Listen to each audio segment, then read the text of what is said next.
Hello everyone, this is Kanan Sere. In this video, we are going to discuss about the RAMs and its types. Okay, so there are two types of RAMs which are used in day-to-day lives, and you might see these concepts in your college. Let me discuss in this very deeply. Okay, so first we dive into the DRAM. DRAM is nothing but it's a dynamical random access memory. It is a type of non-volatile memory. I mean volatile memory. Okay, volatile memory is nothing but it's when a power is turned off means the entire data will be stored in the memory cell is completely erased. So it only retains the value of the power supply is given. So a non-volatile means the power is retained. I mean the data stored in the memory cell is retained even the power is turned off. Okay, so this is the difference between volatile and non-volatile. So the DRAM cell is used to store the 1 bit of data, and in this the structure of the data, structure of the DRAM is basically a one transistor and one capacitor connected in a series, and these type of DRAMs are mostly used in computers, laptops, or smartphones, and some other high-end servers. It acts as a main memory. Main memory is control times we can call it as a data memory. So basically, it is a you might see in your laptop 4 GB, 10 GB, 12 GB, or 24 GB. This type of RAM, this type of RAM is basically a DRAM. Okay, so it's not a SRAM, it's a DRAM. Okay, so SRAM is used for cache memory. Okay, so whenever you are looking for checking your specification of phones or laptops, you might see in the L1 cache, L2 cache, L3 cache. So these caches are basically designed by using the SRAMs. Okay, so and you might see in the DDR4, DDR5, DDR5 RAMs in your laptop, right? So this DDR basically derived from this DRAM. Okay, so the first generation of the DRAM is first generation of the dynamic RAM is basically DRAM. Okay, so after that the development, I mean the innovation occurs in the DRAMs, and multiple and a very small space multiple cells are arranged, and multiple cells are associated at a very limited clock size, rising edge and rising edge and falling edge. So this and this advancement technology increases the RAM capacity and RAM accessing speed also. So basically, all those DRAM, DDR4, DDR5, everything is derived from this DRAM. Okay. So this is the understanding of DRAM. So let's just understand the structure of the DRAM. Okay. So in the structure, you might see in the transistors and I mean, let's check. Wait a second.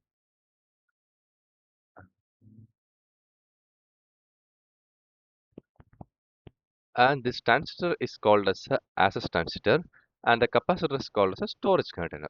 Basically, these two are connected in series where uh, the data are stored in a capacitor. Okay, so transistors are used to access the data. That's why it is called as a access transistor. The capacitor is used to store the data. That is why it is called as a storage container. So but the problem is this is the outline structure of the dynamic RAM. So, how it is dynamic means we can access the data dynamically, which means, I mean, uh, how it is dynamic means uh, if if I want to stabilize this data continuously in this capacitor means I want to give a power supply. I mean, with the with a certain period of time. So the certain period is called 64 millisecond, which means I have to refresh this capacitor 64 millisecond per. I mean, I need to refresh this capacitor once 64 milliseconds. Okay. So typically, basically, the stored data are not stable at more time due to the leakage or due to the due to the, because the transistor is not ideal transistor, right? The transistor structural and structural components and the capacitor leakage current. Due to this all these problems, this we have to refresh this transistor periodically. Then only the data are stored I mean, then only data are stored continuously.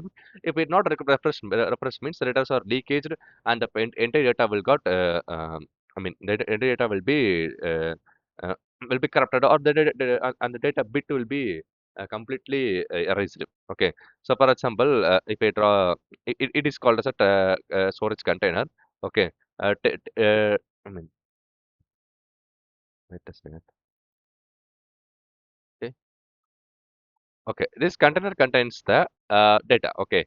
So initially, this capacitor diagram is drawn as a container. Okay. Initially, the capacitor is completely stored. If I store data 1 bit means the capacitor is completely filled. Okay, which means it store the data completely inside this container. Okay, storage container.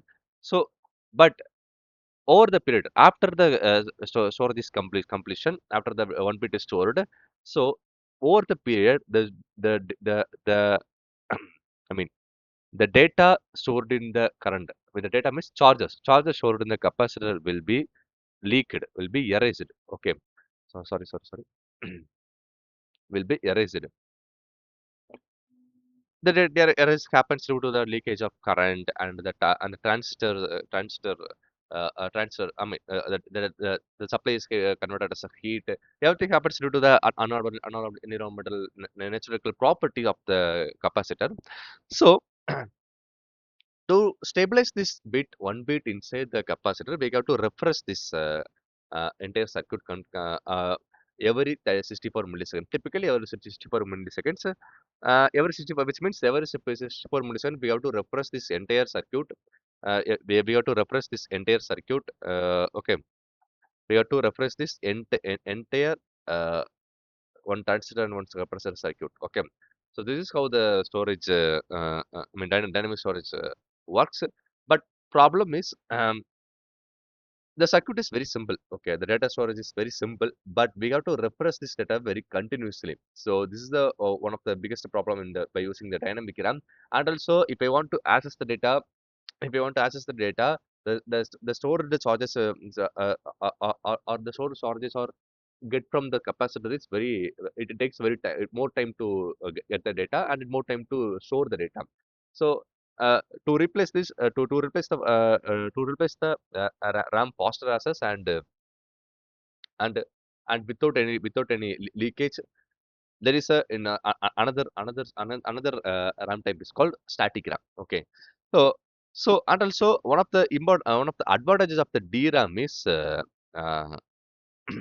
high storage capacity. So these transistors and the capacitors is very small in size, right? The size is very small. The circuit complexity is very small compared to the SRAM. We can able to see the SRAM size is very high, right? Because there are 6 transistors are used. 4 transistors are used as a coupling transistor and or 2 transistors are used as a acing transistor. Okay, total 6 transistors are used, but here only one transistor used, only one capacitor used. Compared to the SRAM circuit size, DRAM size is very small, right? So to to design multiple DRAM cells in a very compact area, we can able to design multiple DRAM cells in very compact area. For example, build a storage capacity I mean I mean wait a second. 4 cross 4 means uh, 4 cross is for 4 cross 4 uh, uh, sizable grid means I want to I can able to develop multiple DRAM cells into this 4 cross, I mean into this I mean multiple 4 cross 4, I mean, multiple DRAM cells in a very small compact area. The compact area is 4 cross 4 grid, square shaped grid. We can able to create an multiple number, I mean, we can able to build, we can able to design multiple DRAM cells in a in a single 4 4 compared to the SRAM cells. So SRAM cells is size is very I mean, the components used to do design the SRAM cells is very high, right? So here you can able to see whether 6 transistors are used. Here only one transistor are used. So comparatively SRAM, DRAM storage capacity is very high, in a small compact area. So that's why DRAM is most preferable for a DDR RAMs. DRAM is most used, most preferable for the main memory. Okay, because the main memory size is it should be smaller, right? It should be smaller. So that's why the DRAM cells is such are used, and also it is very cheaper compared to the SRAM.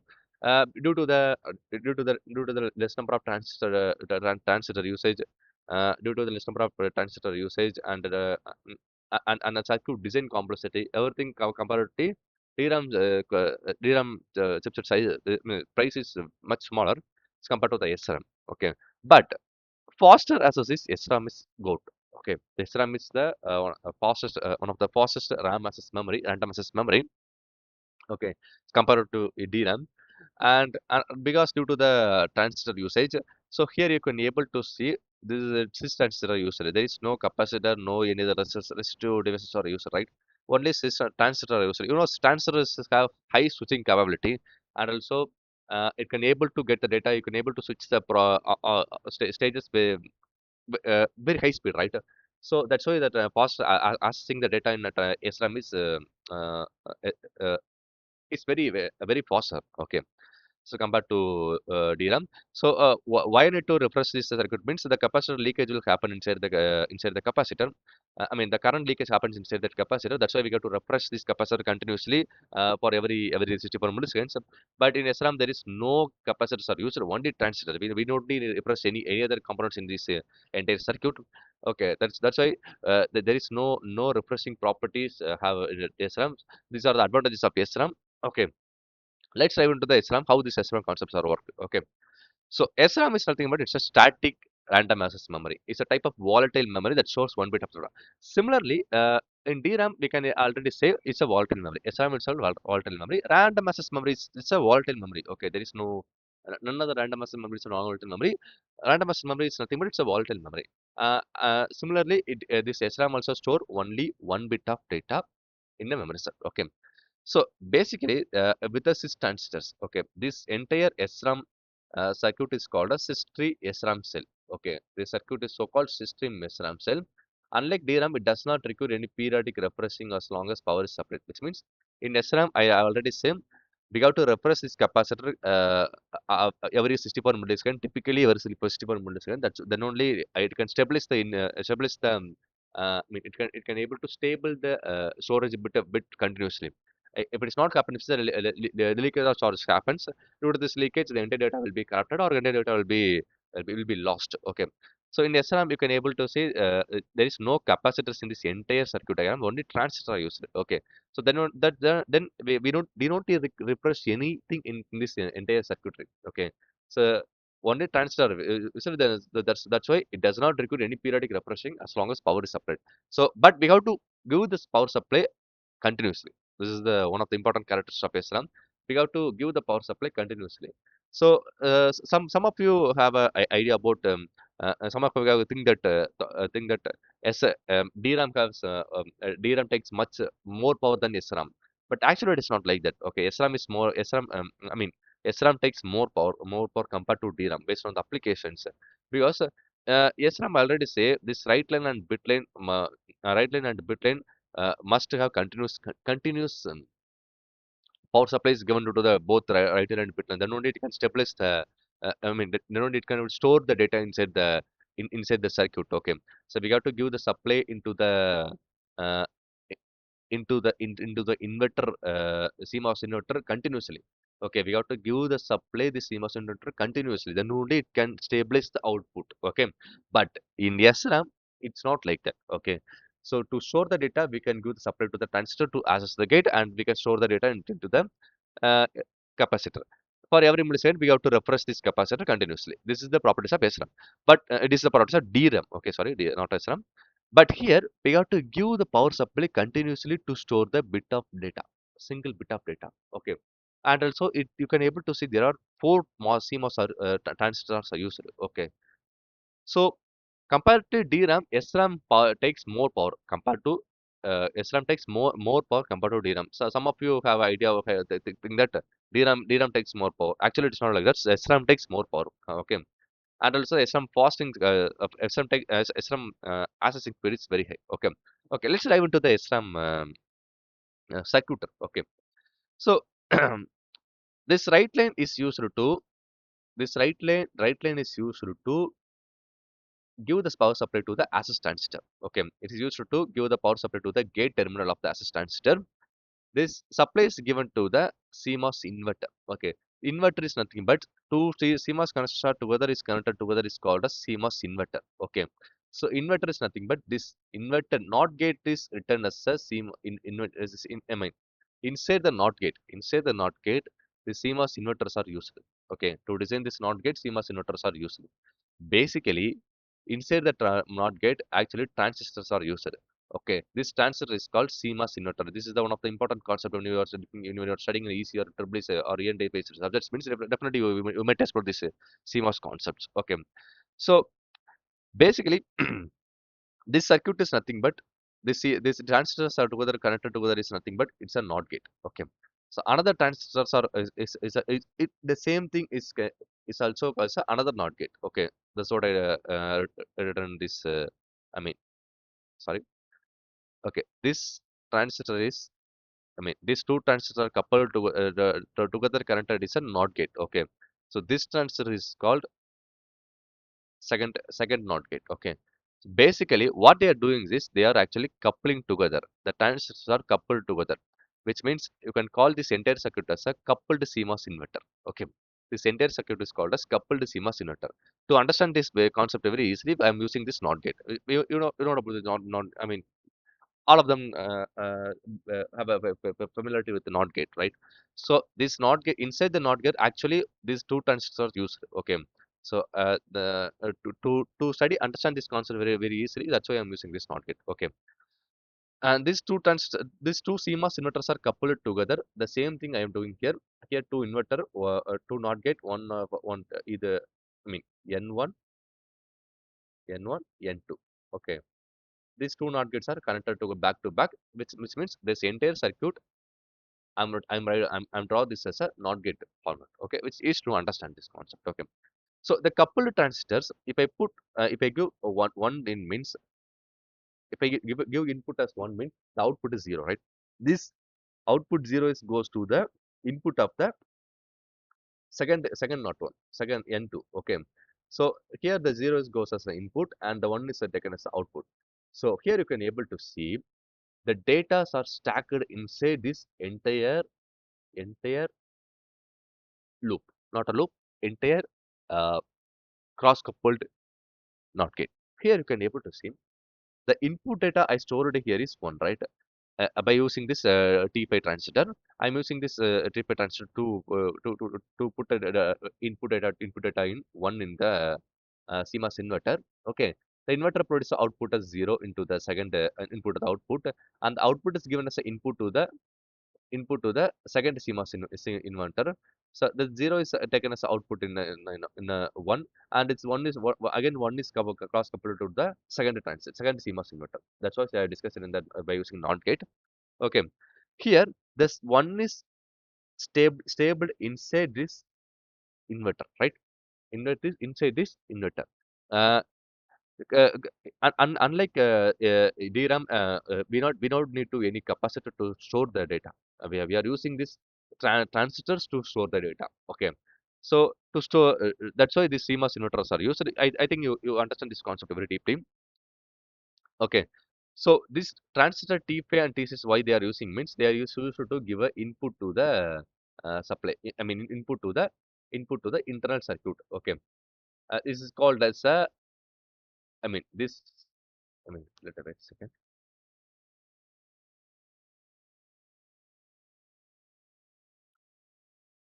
Oh, sorry. Okay, this T5 and T6 is a access transistor. Okay, this T5 and T6 is a access transistor. Okay, this T5 and T6 is a access transistor. Sorry, uh, this T5 and T6 is a access transistor. Okay, so access transistor is nothing but it's a transistor is used to access the data or read or write the data. Okay. So this transistor is called access data. So if I want to, sorry, transistor. Okay.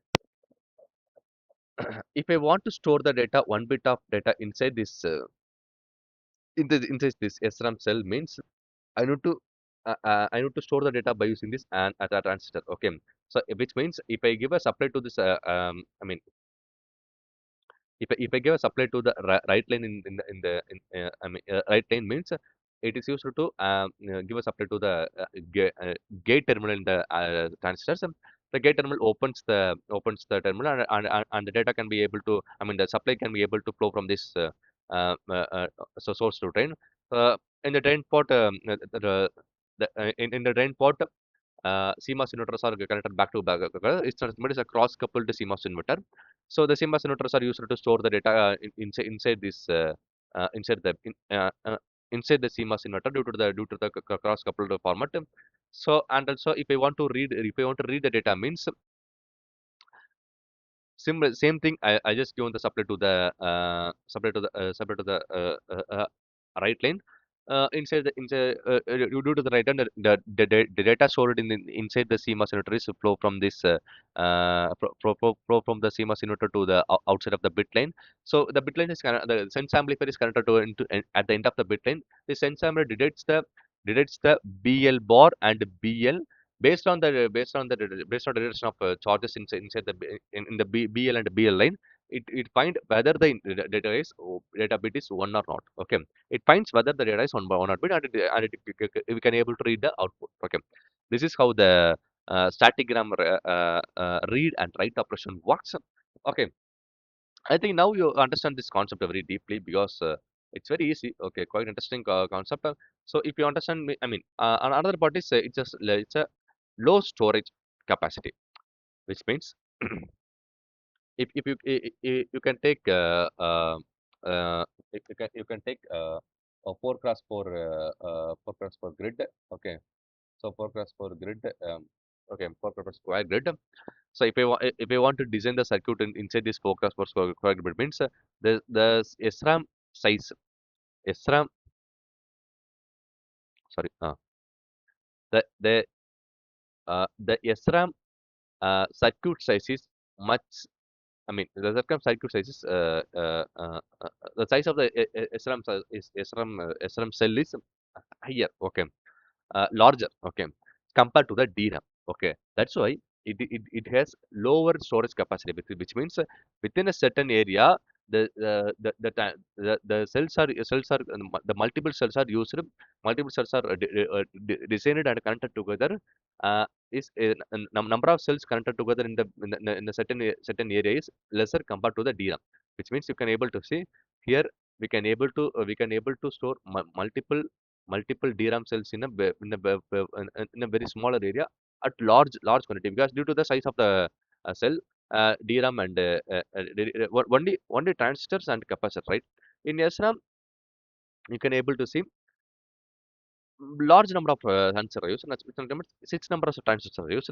Due to the size, larger size, we can able to design this SRAM cells in a circuit is in a circuit is more complex. And this is the one of the disadvantages of SRAM. But the faster accessing speed is SRAM have. So and in advantages means in DRAM we can able to high larger storage capacity. I already discussed this in the starting set of the video. Okay, faster. I mean larger storage capacity, and we can able to a lower cost. Okay, lower cost due to the less number of components used to design this concept. The cost of the price of the each transistor cell is much lower. Uh, these are the advantages of DRAM, and it is mostly widely used as in the main memory of the lot of the in all electronic gadgets. Okay, so come to the SRAM, it is a stable storage container. So so stable storage container, it can store the data inside the transistors. The data will not have any leakage or anything happen inside the data. So the data can be stored as long as the supply is given to the CMOS inverters. And another advantage is it's most widely used in the cache memory. It is a faster access memory. You might see studied in your subject, right? So cache memory, it is used in a L1 cache, L2 cache, and L3 cache. In L1 and L3, I think L2 is most widely used by DRAM. Okay, so all cache memories are used all cache memories are designed by using SRAM cells. Apart from that, the cost of designing this SRAM cell is much expensive compared to the DRAM. And also we have to give the supply as long as the I mean we have to give the supply as long as the I mean we have to supply to the CMOS inverter to retain the data continuously. So these are the advantages and disadvantages of designing the advantages of designing of SRAM cells and DRAM cells. I think this video is quite interesting, and also we will we will explore the entire DRAM and SRAM topics very clearly. So we will see in upcoming videos what is cache memory and what is registers, and finally we will discuss about the entire architecture of any controller. The controller, most probably we will see the 8051 basic controllers, or we will see the of the familiar, the recent project type controllers. Okay, we will see entire thing in upcoming videos. Okay, thanks for watching this video.